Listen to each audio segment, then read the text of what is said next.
Welcome to my YouTube channel. আজকে আমরা আবার এসএসসি এসএলএসটি যে হিস্ট্রি এমসিকিউ ক্লাস শুরু করছিলাম, সেখানে আরও কিছু ইম্পর্টেন্ট কোশ্চেন নিয়ে আজকে চলে এসেছি।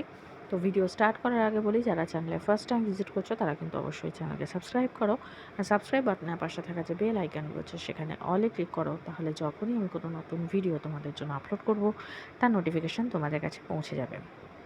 এর পাশাপাশি কয়েকটা কথা তোমাদের সাথে শেয়ার করে নিই, যে অনেক সময় এরকম হয়, হয়তো আমি পড়াতে গিয়ে কোনো কারণবশত হয়তো অপশান দেখতে ভুল হলো, বা বলার সময় বলার ভুলের জন্য কি হয় যে দুটো একটা হয়তো আমি ভুল ইনফরমেশান তোমাদের সাথে একেবারেই অনিচ্ছাকৃতভাবে শেয়ার করে ফেলি। সেক্ষেত্রে বলবো যে যদি কোনো কারণবশত তোমরা দেখে থাকো যে আমার কোনো অপশানে বা অ্যান্সার বলতে আমি ভুল বলেছি, তাহলে অবশ্যই তোমরা যদি ঠিক আনসারটা জানো তাহলে কিন্তু আমাকে কমেন্ট করে জানাবে। আজকে যেরকম আমি তোমাদের সাথে সেরকম দুটো কোয়েশ্চেন শেয়ার করব। এর আগে ক্লাসে আমি একটা কোয়েশ্চেনের অ্যান্সার ভুল বলেছিলাম, পরপর দুটো অপশান থাকা, আমি সেটা বুঝতে ভুল হয়েছে, অর্থাৎ আমার দেখার ভুলের জন্য। যেমন কুইক সিলভার নামে কে পরিচিত ছিল, এটা আমি ভগৎ সিং বলেছিলাম, কিন্তু ওটা হবে অ্যাকচুয়ালি চন্দ্রশেখর আজাদ। পরপর দুটো অপশান ছিল, আমার দেখার ভুলের জন্য হয়েছে। আর একটা জিনিস, গতকালের যে ক্লাসটা ছিল সেখানে যেটা আর একটা জিনিস আমি ভুল বলেছিলাম, সেটা হচ্ছে যে আকবরের হাতে খড়ি কে দেন, ওটা আমি বলেছিলাম পীর মোহাম্মদ হবে, ওটা হবে না পীর মোহাম্মদ, ওটা হবে আব্দুল লতিফ। এটাও সেই অপশান দেখার ভুল জন্যই এটা হয়েছিল। অনেক সময় এটা আমি বলার সঙ্গে সঙ্গেই অপশান ভুল বললেও দেখার অসুবিধার জন্য বা যাই হোক যে কোনো কারণবশত আমি ঠিক করে দিই, কিন্তু কোনো কারণবশত কয়েকটা হয়তো মিস থেকে যায়, তাহলে সেক্ষেত্রে কিন্তু আমি তোমাদের সঙ্গে এই জিনিসটা বললাম। যদি কোনো কারণবশত ভুল হয় তোমরা কিন্তু অবশ্যই কমেন্ট করে সেই সঠিকটা আমাকে বলবে। তো চলো বেশি কথা না বাড়িয়ে আজকের কোশ্চেনগুলো দেখি। আজকের যেটা প্রথম প্রশ্ন সেটা হচ্ছে, ফরাসি বিপ্লব কবে সংগঠিত হয়েছিল? ১৬৮৯, ১৭৮৮, ১৭৮৯, ১৮৮৯। সঠিক উত্তর হবে অপশন সি। নেক্সট কোয়েশ্চেন, ফরাসি বিপ্লবের সময় ফ্রান্সে কোন রাজবংশ রাজত্ব করতেন? বুর্বো, টিউডর, স্টুয়ার্ট, হ্যাপসবার্গ। সঠিক উত্তর হবে অপশন এ। আর যদি আসে কোন রাজা রাজত্ব করতেন, তাহলে কিন্তু হবে ষোড়শ লুই।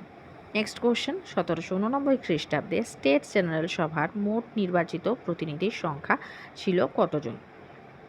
৯০০ জন, ১০০০ জন, ১২১৪ জন, ১২৫০ জন। সঠিক উত্তর হবে option C. Next question, state general সভায় যাজকদের প্রতিনিধির সংখ্যা কতজন ছিল? ২৮৫, ৩০৮, ৩৫০, ৩৭০ জন। সঠিক উত্তর হবে option B. Next question, Montesquieu the spirit of laws এই গ্রন্থটি প্রকাশিত হয়েছিল কবে? অপশানগুলো দেখে নেব। ১৭৫০, ১৭৮৪, ১৭৮৯, ১৭৯২। সঠিক উত্তর হবে অপশান বি। কোশ্চেনটা এরমভাবে ঘুরিয়েও আসতে পারে যে প্রায় সময় এসে থাকে দ্য স্পিরিট অফ লস কার লেখা, সেটা হবে মন্তেস্কু। নেক্সট কোশ্চেন, ফ্রাঁসোয়া মারি আরুয়ে কার প্রকৃত নাম? ভলতেয়ার, ষোড়শ লুই, মন্তেস্কু, দিদেরো। সঠিক উত্তর হবে option A. Next question, state general সভায় অভিজাতদের প্রতিনিধিদের সংখ্যা কতজন ছিল? ২৮৫, ৩০৮, ৩৫০, ৩৬০ জন। সঠিক উত্তর হবে অপশান এ। নেক্সট কোশ্চেন, ফরাসি বিপ্লবের জনক কাকে বলা হয়? Voltaire, Rousseau, Montesquieu, Dante. সঠিক উত্তর হবে option B. Next question, the wealth of nations কার লেখা? Adam Smith, Condillac, Quesnay, Rousseau. সঠিক উত্তর হবে অপশান এ। নেক্সট কোশ্চেন, ইংল্যান্ডে গৌরবময় বিপ্লব সংঘটিত হয়েছিল কবে? ১৬৮৮, ১৭৮৯, ১৮৮৪, ১৮৮৯। সঠিক উত্তর হবে অপশান এ। নেক্সট কোশ্চেন, ১৭৮৯ খ্রিস্টাব্দে ফ্রান্সের দ্বিতীয় সম্প্রদায়ভুক্ত মানুষের সংখ্যা ছিল কত? ১,২০,০০০, ১,৩০,০০০, ৩,২০,০০০, ৩,৫০,০০০। সঠিক উত্তর হবে অপশান ডি। নেক্সট কোশ্চেন, ফ্রান্সের সংবিধান রচনার সঙ্গে নিম্নোক্ত কে যুক্ত ছিলেন? ষোড়শ লুই, ভলতেয়ার, মিরোবা, রুশো। সঠিক উত্তর হবে অপশান সি। নেক্সট কোশ্চেন, দ্বিতীয় লিওপোল্ড কোথাকার সম্রাট ছিলেন? France, England, Austria, Germany. সঠিক উত্তর হবে অপশান সি। নেক্সট কোশ্চেন, ফরাসি আইনসভার সদস্য সংখ্যা ছিল কতজন? 500 জন, 621 জন, 745 জন, 830 জন। সঠিক উত্তর হবে অপশান সি। নেক্সট কোশ্চেন, আইনসভায় জিরোন্দিসদের প্রধান নেতা কে ছিলেন? রোবোস্পিয়ার, ব্রিসো, লাফায়েত, দাঁতো। সঠিক উত্তর হবে অপশান বি। যদি কোয়েশ্চেনটা ঘুরিয়ে এরকমভাবে আসে, যেহেতু অপশানে রোবোস্পিয়ার রয়েছে, যদি এটা কোয়েশ্চেন থাকতো যে জ্যাকোবিন দলের প্রধান নেতা কে ছিলেন, তাহলে হবে Robespierre. Next question, state general সভায় তৃতীয় সম্প্রদায়ভুক্ত মানুষদের প্রতিনিধির সংখ্যা কত ছিল? অপশানগুলো দেখে নেব। 621 জন, 650 জন, 700 জন, 720 জন, 750 জন। সঠিক উত্তর হবে অপশান এ। নেক্সট কোয়েশ্চেন, আইনসভায় জ্যাকোবিনদের সংখ্যা কত ছিল? 136 জন, 350 জন, 500 জন, 730 জন। সঠিক উত্তর হবে অপশান এ। নেক্সট কোয়েশ্চেন, ব্রান্সউইল ঘোষণাপত্র কবে জারি করা হয়েছিল? 1789, 1790, 1792, 1793। সঠিক উত্তর হবে অপশান সি।